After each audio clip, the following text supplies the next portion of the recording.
రాఘవపురంలో శారదాప్రసాద్ దంపతులు నివసిస్తూ ఉంటారు. వారిది చాలా పేద కుటుంబం.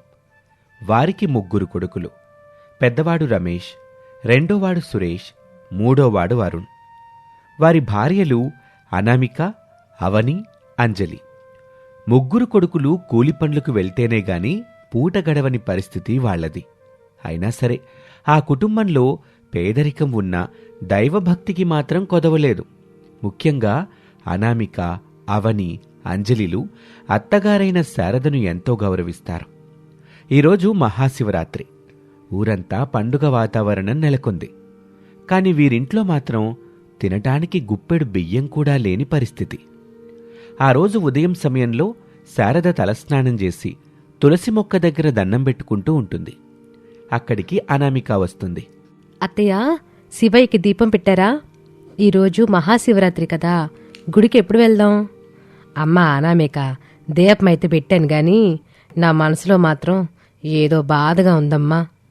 పండుగ రోజు కూడా మన ఇంట్లో పస్తులుండాల్సి వస్తుందే అని దిగులుగా ఉంది. అయ్యో అత్తయ్య, అదే మాట. శివరాత్రి అంటేనే ఉపవాసం కదా, మనకెలాగో తినటానికి ఏమీ లేదు. ఆ శివయ్యే మనతో స్వయంగా ఉపవాసం చేయిస్తున్నాడేమో. దీన్ని కూడా మన మంచికే అనుకుందాం. నీ నోటి నుంచి వచ్చే మాటలేంటంటే నాకు కొండంత ధైర్యం వస్తుందమ్మా. కానీ చిన్న కోడళ్ళు అవని, అంజలి పరిస్థితి ఏంటో పాపం. వాళ్ళు ఆకలికి తట్టుకుంటారో లేదోనమ్మా. ఇంతలో అవని, అంజలి అక్కడికొస్తారు. ఇద్దరూ తలస్నానాలు చేసి విభూది పెట్టుకుని ఉంటారు. అత్తయ్య, మీరు మా గురించి కంగారు పడకండి. ఈరోజు మేం కూడా అక్కతో పాటు నిర్జల ఉపవాసం ఉంటాం. అవునత్తయ్య, రాత్రంతా జాగారం ఉండి శివయ్యని పూజిస్తాము. మన కష్టాలు తీరాలంటే ఆ దేవుడి దయ ఉండాలి కదా. సంతోషం తల్లి, మీ భక్తిని చూస్తుంటే ఆ పరమేశ్వరుడు తప్పక కరుణెత్తాడని అనిపిస్తుంది. సరే, మరి పూజకు కావలసిన పత్రి, మారేడు దళాలు ఎక్కడి నుంచి తెద్దాము? కొబ్బరికాయ కొనడానికి కూడా చేతిలో చిల్లి గవ్వలేదు. అత్తయ్య, ఆ శివయ్యకి అభిషేకాలు, ఆభరణాలు అక్కర్లేదు. గుప్పెడు మారేడు దళాలు, కాసిని నీళ్లు ఉంటే చాలు, సంతోషిస్తాడు. మన పెరట్లో ఉన్న మారేడు చెట్టు నుంచే ఆకులు కోసుకొస్తాను. నేను వెళ్ళి నది నుంచి బిందెతో మంచినీళ్లు తెస్తానత్తయ్య. అభిషేకానికి అవే వాడదాం. నేను దీపారాధన కోసం నూనెందో లేదో చూసి వత్తులు సిద్ధం చేస్తాను. ఇలా 3 కోడళ్ళు తలా ఒక పనిని పంచుకొని శివరాత్రి పూజకు ఏర్పాట్లు చేస్తారు. ఇక మధ్యాహ్న సమయం అవుతుంది. రమేష్, సురేష్, అరుణ్ పనుల నుంచి ఇంటికి తిరిగొస్తారు. వారి మొహాలు వాడిపోయుంటాయి. ప్రసాద్ అరుగు మీద కూర్చుని ఉంటాడు. కొడుకులు రావటం చూసి లేచి నిల్చుంటాడు. యారా రమేషు, ఈరోజు పండగ గదా, పని దొరికిందా? ఏమైనా డబ్బులు తెచ్చారా? ఇంట్లో ఆడాళ్ళు పాపం ఉపవాసం ఉన్నారా? రేపటికైనా బియ్యం కొనాలిగా. లేదు నాన్నా, ఈరోజు పండగ కదా అని ఎవరూ పనివ్వలేదు. అడిగిన చోటల్లా లేదనే చెప్పారు. అవునన్నా, ఊరంతా గుడి దగ్గరే ఉన్నారు. పొలం పనులు కూడా ఆపేశారు. మన చేతిలో ₹1 కూడా లేదు. పాపం అంజలికి ఏమైనా పళ్ళు పలహారాలు తీసుకొద్దాం అనుకున్నాను, కానీ ఖాళీ చేతులతోనే వచ్చాం. ఇంతలో శారద, కోడళ్ళు బయటకొస్తారు. ఏవండి, మీరొచ్చారా? బాధపడకండి, ఈరోజు ఎలాగో ఉపవాసమే కదా, రేపు శివయ్య దయ వల్ల ఏదో ఒక దారి దొరుకుతుందిలేండి. అవునండి, మీరు వెళ్ళి కాళ్ళు చేతులు కడుక్కొని రండి. మనందరం కలిసి ఇంట్లోనే చిన్నగా పూజ చేసుకుందాం. అరుణ్, నువ్వు బాధపడకు, నాకు ఆకలిగా లేదులే. మనం ఈ రాత్రి జాగారం ఉండి భజన చేద్దాం. శారద, చూశావా మన కోడలు ఎంత గొప్పవాళ్ళు? కడుపులో ఆకలున్నా మోహన్లో మాత్రం చిరునవ్వు చెదిరిపోవటం లేదు. ఈ ఇల్లే మన ఇంటికి మహాలక్ష్ములు. అవునండి, పదండి పూజలు మొదలు పెట్టుకుందాం. అలా అనుకుంటూ ఉండగా సాయంత్రం అవుతుంది. సూర్యుడు అస్తమించి చీకటి పడుతుంది. ఆకాశంలో నక్షత్రాలు మెరుస్తూ ఉన్నాయి. శారద ఇంట్లో చిన్న మట్టి దీపం వెలుగుతూ ఉంటుంది. అనామిక, అవని, అంజలి, శారద, ప్రసాదు అలాగే 3 కొడుకులు శివలింగం ముందు కూర్చుని ఉంటారు. అత్తయ్య, ఇప్పుడు మొదటి జాము పూజ మొదలు పెడదామా? అట్టగేనమ్మా.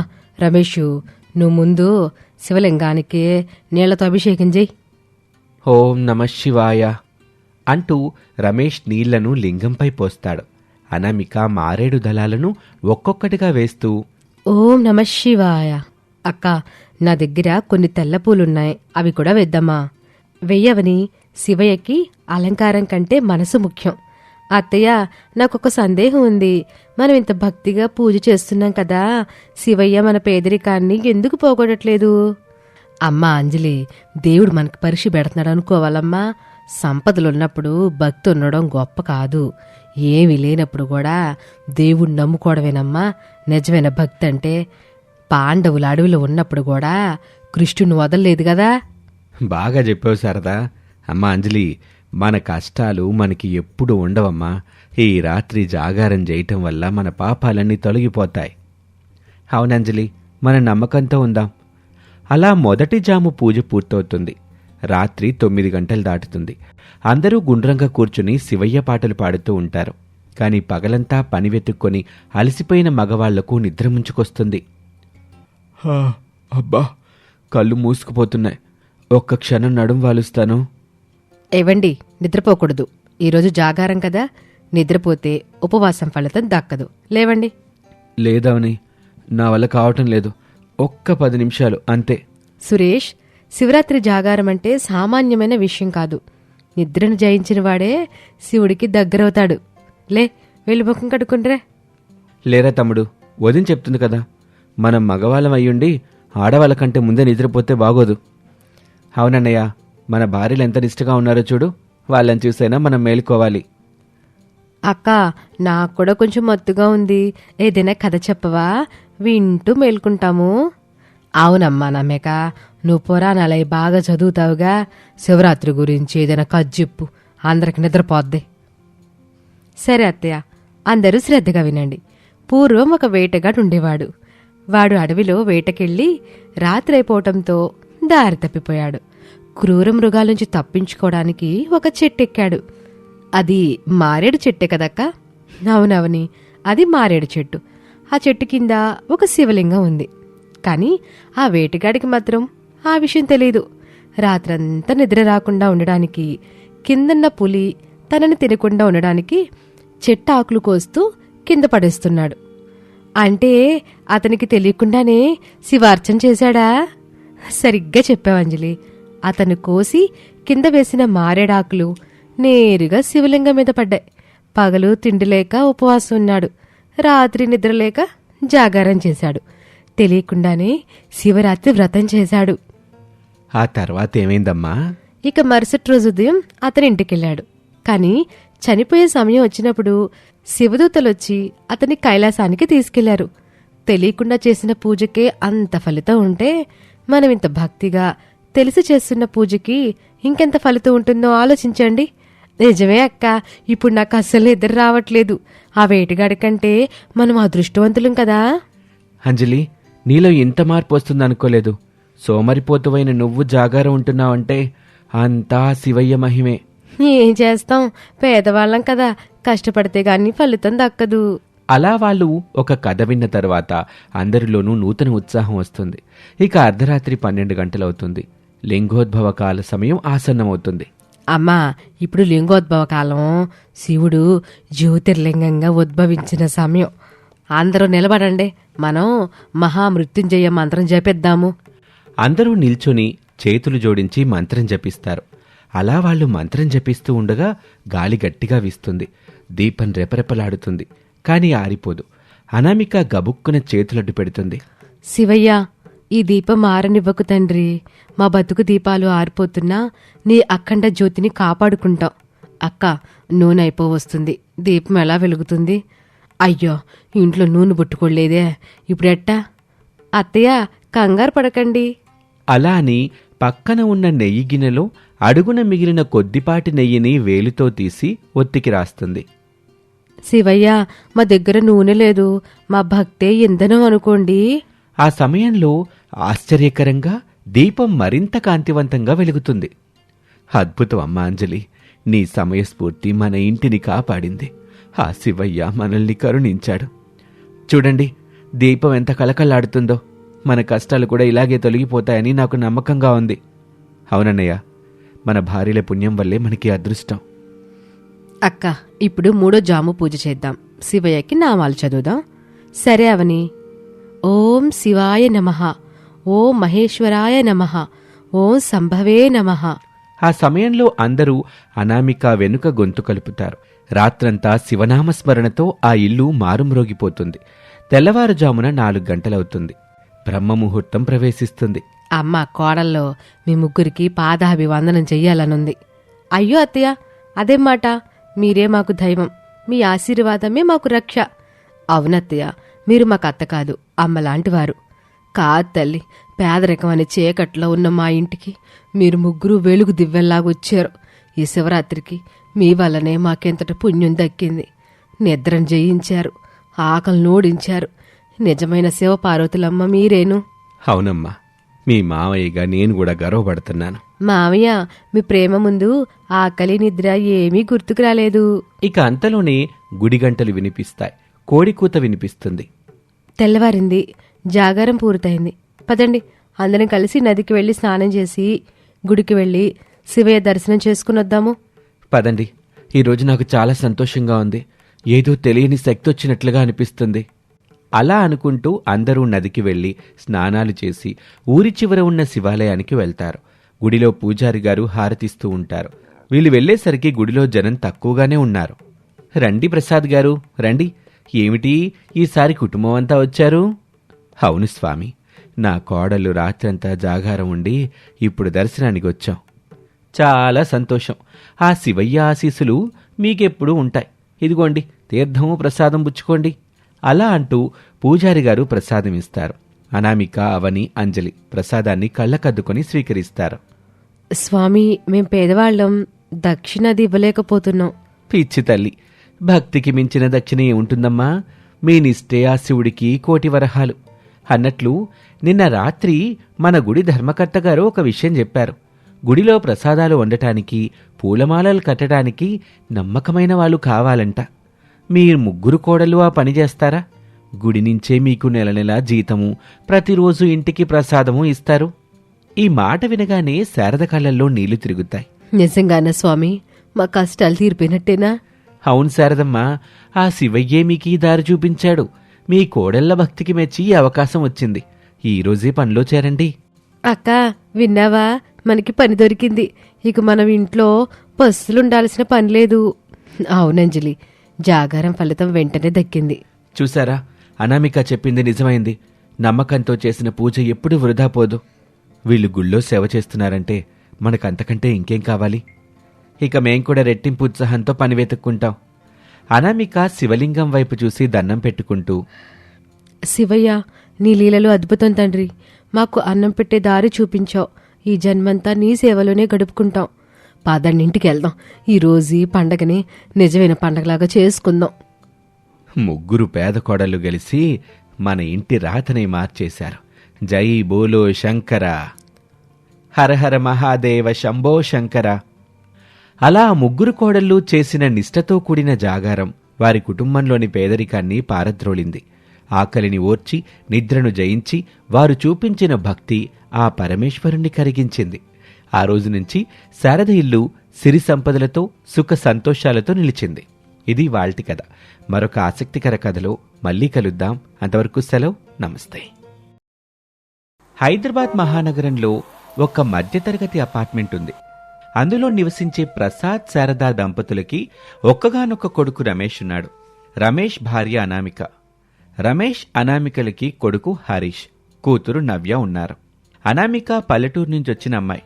సిటీ లైఫ్కి అలవాటు పడిన తన పద్ధతులని, ముఖ్యంగా తన చేతి వంట రుచిని మాత్రం కోల్పోలేదు. అనామిక వంటగదిలోకి వెళ్తే చాలు ఆ అపార్ట్మెంట్ మొత్తం కమ్మని వాసనతో నిండిపోవాల్సిందే. పక్కింటి వాళ్ళు కూడా అనామిక ఈరోజు ఏం స్పెషల్ చేశారు అని అడగకుండా ఉండలేరు. అంతటి మహత్తు అనామిక చేతిలో ఉంది. ఒక ఆదివారం ఉదయం సమయంలో ఇంట్లో అందరూ హాల్లో కూర్చుని ఉన్నారు. అనామిక వంటింట్లో వేడివేడిగా ఇడ్లీలు, కొబ్బరి పచ్చడి, అల్లం పచ్చడి, సాంబారు సిద్ధం చేస్తూ ఉంటుంది. అమ్మా, ఆకలేస్తుంది. ఇడ్లీలు ఇంకా అవ్వలేదా? అవునమ్మా, వాసన వస్తుంటే ఆకలికి తట్టుకోలేకపోతున్నాం. ఇక అప్పుడు అందరూ డైనింగ్ టేబుల్ దగ్గర కూర్చుంటారు. అనామిక ఇడ్లీల గిన్నె, సాంబారు అన్నీ డైనింగ్ టేబుల్ మీద పెడుతుంది. వచ్చేసాయి, ఇదిగోండి వేడివేడి ఇడ్లీలు, నెయ్యి వేసి తీసుకొచ్చాను. అబ్బా అనామిక, ఈ సాంబార్ వాసన చూస్తుంటేనే ప్రాణం లేచొస్తుంది. సిటీలో ఎన్ని హోటళ్లున్నా నీ చేతి సాంబార్ రుచి మాత్రం ఎక్కడా దొరకదనుకో. నిజమేరా, మా అనామిక చేతిలో ఏదో మ్యాజిక్ ఉంది. అద్భుతం అమ్మా అనామిక. ఇడ్లీ, అల్లం పచ్చడి, ఈ కాంబినేషను సూపర్ అనుకో. చాలండి మామయ్య, రోజు తినేదే కదా, అంత పొగడాలా? మీరు తృప్తిగా తింటే నాకు అదే చాలు. అనామిక, ఒక్క విషయం చెప్పాలి. నువ్వు ప్రతిరోజు మా కోసం ఇంత కష్టపడి వండుతున్నావు. ఈరోజు ఆదివారం కదా, నీకు కూడా కాస్త రెస్ట్ దొరకాలి. ఈరోజు మధ్యాహ్నం లంచ్ బయట చేద్దామా? అయ్యో, బయట ఎందుకండి, ఇంట్లోనే చికెన్ బిర్యానీ చేస్తాను. బయట ఫుడ్ మనకి పడదు, పైగా అనవసరమైన ఖర్చు కూడా. డబ్బుల గురించి నువ్వు ఆలోచించు అనామిక. ఈరోజు మనం సిటీలోనే ఫేమస్ అయిన గ్రాండ్ రాయల్ రెస్టారెంట్కి వెళ్తున్నాం. అక్కడ ఫుడ్ చాలా బాగుంటుందంట. నా ఫ్రెండ్స్ కూడా చాలా మంది చెప్పారు. ప్లీజ్ అనామిక, ఇవి ఒక్కసారి కాదనుకో. హే డాడీ, సూపర్. గ్రాండ్ రాయల్ అంటే చాలా పెద్ద హోటల్ అమ్మా. వెళ్దామమ్మా ప్లీజ్. అవునమ్మా, ఈరోజు నువ్వు వంట చేయొద్దు, మనం ఎంజాయ్ చేద్దాం. పిల్లలు అలా అడుగుతున్నారు కదమ్మా, వెళ్దాం పదా. మాకు కూడా ఆ పెద్ద హోటల్ ఎట్టా ఉంటుందో చూడాలనుంది. సరే అత్తయ్య, మీరందరూ అంతగా అంటుంటే నేను కాదనగలనా? పదండి వెళ్దాం. అలా అనుకుంటూ అందరూ కలిసి కారులో గ్రాండ్ రాయల్ రెస్టారెంట్కి చేరుకుంటారు. ఆ వాతావరణం చూసి అనామిక కాస్త ఇబ్బందిగా ఫీల్ అవుతుంది. ఏవండి, ఇక్కడ లైట్స్ ఎందుకు ఇంత తక్కువగా ఉన్నాయి? కనీసం మనం తినే అన్నం మనకి కనబడద్దా? అనామిక, ఇది అంబియన్స్ అంటారు. ఇలా ఉంటేనే రిచ్ లుక్ వస్తుంది. నువ్వేం మాట్లాడుకు, పద కూర్చుందా. అలా అని ఒక పెద్ద రౌండ్ టేబుల్ దగ్గర అందరూ కూర్చుంటారు. వెయిటర్ వచ్చి మెనూ కార్డ్ ఇస్తాడు. అనామిక ఆ మెనూ కార్డ్ చూసి షాక్ అవుతుంది. అమ్మో అత్తయ్య, ఇది చూడండి, ఒక ప్లేట్ అన్నం 300 రూపాయలంట, చపాతీ ఏమో 100 రూపాయలంట. ఏంటత్తయ్య ఈ దోపిడీ? ఈ డబ్బులతోటి మనం ఇంట్లో అయితే వారం రోజులు కూరగాయలు తెచ్చుకోవచ్చు. అవునమ్మా, ధరలు చూస్తుంటే గుండె గుబేలా అంటుంది. మంచులు దాగి సిలిపోదామా? ఇప్పుడు మనం ఇక్కడికి వచ్చాక ఇలా చేస్తే బాగోదులే శారదా. రమేష్ ఇష్టపడి తీసుకొచ్చాడుగా, ఏదో ఒకటి ఆర్డర్ చెయ్యండి. అనామిక, దయచేసి మీరు ధరలు చూడకండి, టేస్ట్ చూడండి. ఇక్కడ క్వాలిటీ చాలా బాగుంటుంది. నీకేం కావాలో చెప్పు. నాకేం తెలుసండి ఈ వింత పేర్లు? ఏదో butter naan, paneer butter masala, chicken dum biryani అని ఉన్నాయి కదా, అవే చెప్పండి. పిల్లలకి వంట ఇష్టం కదా. ఓకే అయితే, waiter 4 butter naan, 2 paneer butter masala, 3 chicken dum biryani, స్టార్టర్స్లో చికెన్ 65 తీసుకోనరా. అప్పుడు అక్కడికి వచ్చిన వెయిటర్ రమేష్తో, షూర్ సార్, 20 మినిట్స్ పడుతుంది అని చెప్పి వెయిటర్ వెళ్ళి సుమారు 40 నిమిషాల తర్వాత ఫుడ్ తెస్తాడు. వెయిటర్ అందరికీ వడ్డిస్తాడు. అనామిక కొంచెం తిన్నాక మరుక్షణంలోనే ఆమె ముఖంలో అసహనం కనిపిస్తుంది. అబ్బా, ఏంటిది? ఏమైంది అనామిక, కారంగా ఉందా? కారంగా ఉంటే సంతోషించేదాన్ని. ఇది చూడండి, ఇది పనీర్ ముక్కలా లేదు, రబ్బర్ ముక్కలా ఉంది. ఎంత నమిలినా తెగడం లేదే. అసలు కూరలో అయితే ఉప్పే లేదు, కారం లేదు, ఏదో రంగు నీళ్ళల్లో టమాటో సాస్ కలిపినట్టుంది. తీయగా ఉంది. ఛీ, ఇది బిర్యానీ అట్రా? అన్నమే ఉడకలేదు, మొక్కలు పచ్చిగున్నాయి, అసలు మాషాన్న వాసనే లేదు. ఇంత రేటు పెట్టి ఇలాంటి ఫుడ్ పెట్టడం ఏంట్రా రమేషు? మన అనామిక చేసే గోంగూర పచ్చడి ముందు, తను చేసే పప్పుచారు ముందు ఇదైతే ఎందుకు పనికిరాదురా. అనవసరంగా డబ్బులు దండగిక్కడ. డాడీ, చికెన్ 65 కూడా చల్లగా ఉంది డాడీ. సారీ నాన్న, ఇక్కడ బాగుంటుందని ఫ్రెండ్స్ అందరూ చెప్పేసరికి నేను కూడా ఇక్కడ ఫుడ్ బాగుంటుంది అనుకున్నాను, అందుకే తీసుకొచ్చాను. ఉండండి, మేనేజర్ని పిలుస్తాను. Excuse me manager please.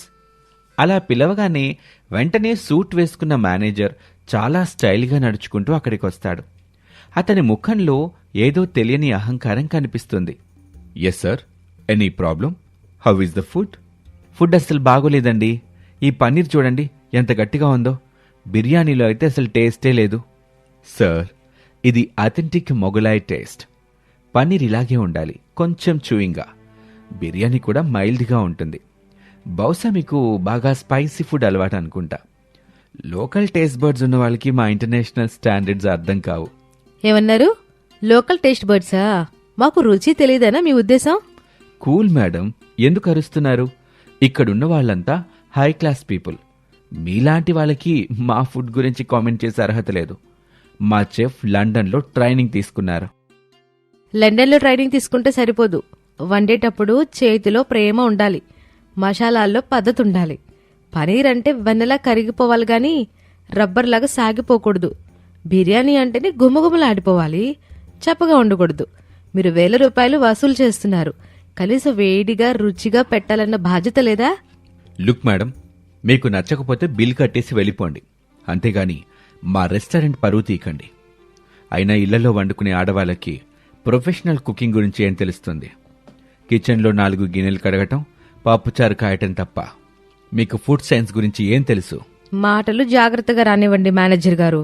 వంట చేయడం అనేది ఒక సైన్స్ కాదు, అది ఒక కళ. గిన్నెలు కడిగే ఆడవాళ్ళని తక్కువ చేసి మాట్లాడకండి. ఆడవాళ్ళు వండితేనే మీలాంటి మగాళ్ళు కడుపు నిండా తిని ఇలా కోట్లు సంపాదిస్తున్నారు. మాకు హోటల్ నడపడం రాదనుకుంటున్నారా? వండి చూపించటం కష్టం మేడం, మా ఆటలు ఎవరైనా చెప్తారు. దమ్ముంటే హోటల్ పెట్టి కస్టమర్లను మెప్పించి చూపించండి, అప్పుడు మాట్లాడండి. ఇదే నా ఛాలెంజ్. ఈ సిటీ జనం నిజమైన రుచి కోసం అలమటించిపోయేలా నేను వండి చూపిస్తాను. ఇక్కడే ఈ సిటీ నడిబొడ్డునే పల్లెటూరి వంటల హోటల్ కూడా పెడతాను. నాటుకోడి పులుసు అంటే ఏంటో, రాగి సంకటంటే ఏంటో, గోంగూర రుచి అంటే ఏంటో ఈ జనానికి చూపిస్తాను. అప్పుడు చూద్దాం, జనం ఈ ఇంటర్నేషనల్ ఫుడ్ తింటారో నా చేతి వంట కోసం క్యూ కడతారో. గుర్తు పెట్టుకోండి, నా పేరు అనామిక. అనామిక, ఇక పద వెళ్దాం, వీళ్ళతో మనకు అనవసరం. లేదు రమేష్, ఇది ఆత్మాభిమానం సమస్య. మన పల్లెటూరి రుచిని అవమానించినా ఈ అహంకారికి బుద్ధి చెప్పాలి. పదండి. అలా చెప్పి అనామిక ఆవేశంగా ఆ రెస్టారెంట్ నుంచి బయటకొస్తుంది. బిల్ రమేష్ కట్టేస్తాడు. కాని అనామిక మనసులో మాత్రం ఆ అవమానం అలాగే ఉండిపోతుంది. ఇక ఆ రోజు రాత్రి అనామిక నిద్రపోదు. కళ్ళు మూసుకుంటే ఆ మేనేజర్ నవ్వు, అతను అన్నమాటలే వినిపిస్తూ ఉంటాయి. మరుసటి రోజు ఉదయం రమేష్తో మాట్లాడుతుంది. ఏవండి, నేను హోటల్ పెడదామని నిర్ణయించుకున్నాను, మీరు నాకు సపోర్ట్ చేస్తారా? అనామిక, అది ఆవేశంలో అన్నమాట కదా. హోటల్ పెట్టడం అంటే మామూలు విషయం కాదు. పెట్టుబడి కావాలి, ప్లేస్ కావాలి, మనుషులు కావాలి. నా దగ్గరున్న బంగారు గాజులు అమ్మేస్తాను. మనకు తెలిసిన వాళ్ళ దగ్గర చిన్న చిన్న అప్పులు చేద్దాం. ఎలాగైనా సరే నేను ఆ మేనేజర్కి సమాధానం చెప్పాలి. డబ్బు సంపాదించడం కోసం కాదండి, మన వంట గొప్పతనం చాటి చెప్పడం కోసం. శారద వాళ్ళ మాటలు విని అక్కడికి వస్తుంది. అనామిక, నీ పట్టుదల నాకు నచ్చింది. నా దగ్గర దాచిన కొన్ని డబ్బులున్నాయే, అవి తీసుకోమ్మా. నీ చేతి వంట మీద నాకు నమ్మకం ఉంది, నువ్వు ఖచ్చితంగా గెలుస్తావు. నేను కూడా ఉన్నాను కదమ్మా నీకు తోడుగా. ఆ మేనేజర్ గాడి పొగరు నువ్వని చెయ్యాల్సిందే. ఇలా అత్తమామల సపోర్ట్, భర్త ప్రోత్సాహంతో అనామిక పని మొదలు పెడుతుంది. గ్రాండ్ రాయల్ రెస్టారెంట్కి కొంచెం దూరంలోనే ఒక చిన్న షాపు అద్దెకు తీసుకుంటారు. దానికి రంగులు వేసి పల్లెటూరి వాతావరణంలాగా కనిపించేలా అలంకరిస్తారు. బోర్డు మీద పెద్ద పెద్ద అక్షరాలతో అనామిక పల్లెటూరు విందు, అమ్మ చేతి వంట అని రాస్తారు. వంటగదిలో 2 పనివాళ్లు, రాములు, లక్ష్మీలను పెడుతుంది అనామిక. చూడండి, మనం వాడే ప్రతి మసాలా మనమే దంచుకోవాలి. ప్యాకెట్ మసాలాలు అవి వాడకండి. కారం కూడా ఎండు మిరపకాయలు ఆడించింది వాడదాం. రైస్ నాణ్యంగా ఉండాలి, ఎక్కడ రాజీ పడద్దు. అట్టగనమ్మా, మీ చేతి వంట అంటే మాకు ప్రాణం, మీరు చెప్పినట్టే చేస్తాం. ఇవాళ మెనూ రాగి సంగటి, నాటుకోడి పులుసు, అలాగే గారెలు, చికెన్ ఫ్రై, గుత్తొంకాయ కూర, మద్దపప్పు, గోంగూర పచ్చడి, సాంబార్, ఇక చివరిగా నా స్పెషల్ పాయసం, జున్ను. అలా ఉండగా మరుసటి రోజు హోటల్ ఓపెనింగ్ సమయంలో అనామిక ఉదయాన్నే లేచి పూజ చేసి వంటలు మొదలు పెడుతుంది. మధ్యాహ్నం 12 గంటలయ్యేసరికి ఆ వీధి మొత్తం గుమగుమలాడే వాసనలతో నిండిపోతుంది. ఆఫీసులకు వెళ్లేవారు, దారిలో వచ్చిపోయేవారు ఆ వాసన చూసి అక్కడే ఆగిపోతారు. అబ్బా, ఏంటి బాబు ఈ వాసన? మన ఊర్లో అమ్మమ్మ చేసే నాటుకోడి కూర వాసన వస్తుందేంటి? అక్కడ బోర్డు చూడు, అనామిక పల్లెటూరి విందంట, కొత్తగా పెట్టినట్టున్నారు. పద ఒకసారి ట్రై చేద్దాం. ఆ పిజ్జాలు, బర్గర్లు తిని నోరు చచ్చిపోయింది. అలా మొదట ఒకరు, ఆ తర్వాత 2 లోపలికొస్తారు.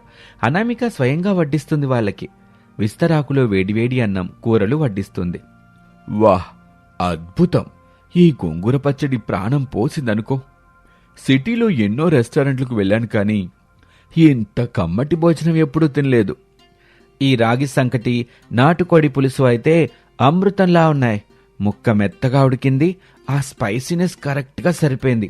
మేడం, మీ చేతికి దండం పెట్టేయాలి. థ్యాంక్స్ అండి. ఇంకా కావాలంటే అడగండి. కడుపు నిండా తినండి. అలా ఉండగా వచ్చిన వాళ్ళు తిని ఊరుకోలేదు. బయటకు వెళ్లి తమ ఫ్రెండ్స్కి ఫోన్ చేసి చెప్పటం మొదలుపెట్టారు. సాయంత్రానికల్లా హోటల్ ముందు పెద్ద క్యూ కట్టారు. పార్సిల్స్ కోసం జనం ఎగబడ్డారు. అలా కొద్ది రోజుల్లోనే అనామిక పల్లెటూరు విందు సిటీలో టాక్ ఆఫ్ ది టౌన్ అయిపోయింది. పెద్ద పెద్ద ఆఫీసర్లు, సాఫ్ట్వేర్ ఇంజనీర్లు కూడా లంచ్ బాక్సుల కోసం క్యూ కట్టడం మొదలుపెట్టారు. మరోవైపు గ్రాండ్ రాయల్ రెస్టారెంట్ ఖాళీగా వెలవెలబోతుంది. కస్టమర్లు తగ్గిపోయారు. మేనేజర్కి ఏం జరుగుతుందో అర్థం కాలేదు. ఏంట్రా ఇది, ఈ మధ్య కస్టమర్లు రావటం లేదు, అందరూ ఎక్కడికి వెళ్తున్నారు?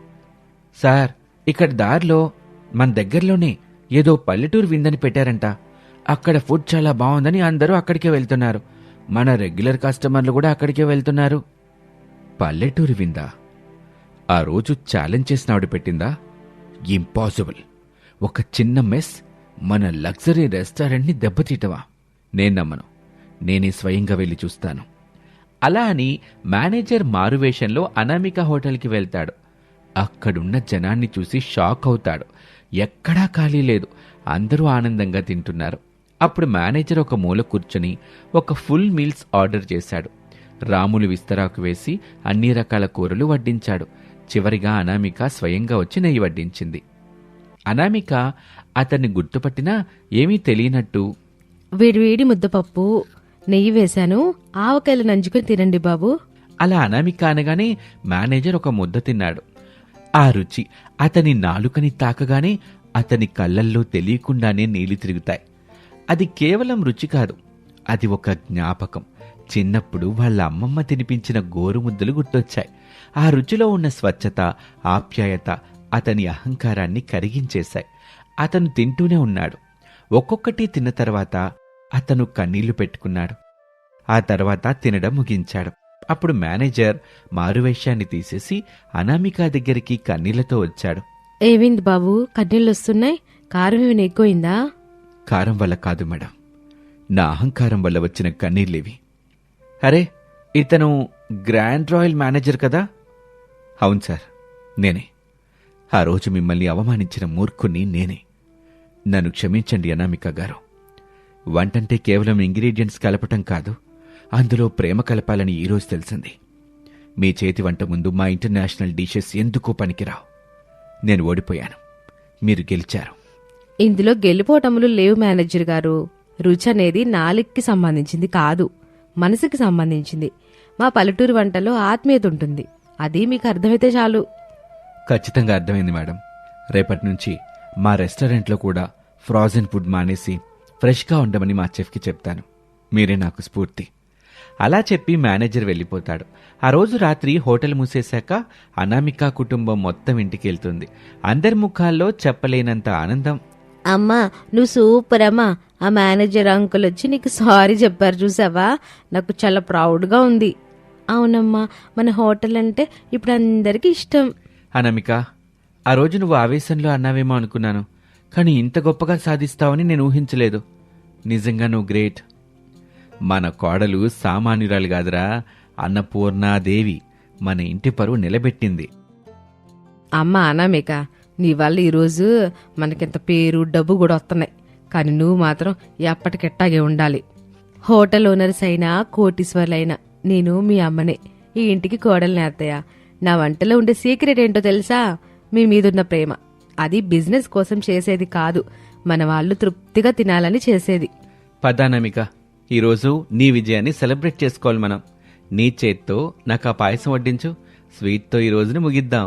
తప్పకుండా అండి. అలా అందరూ నవ్వుతూ అనామిక చేసిన పాయసం తింటూ సంతోషంగా గడుపుతారు. ఆ చిన్న అవమానం నుంచి పుట్టిన అనామిక పట్టుదల ఈరోజు ఆమెను ఒక సక్సెస్ఫుల్ బిజినెస్ ఉమెన్గా మార్చింది. పల్లెటూరి రుచుల్ని సిటీకి పరిచయం చేసి అందరి మన్ననలు పొందింది. ఇది వాల్టి కథ. ఈ కథ మీకు నచ్చితే లైక్ చేయండి, సబ్స్క్రైబ్ చేయండి. Thank you for watching.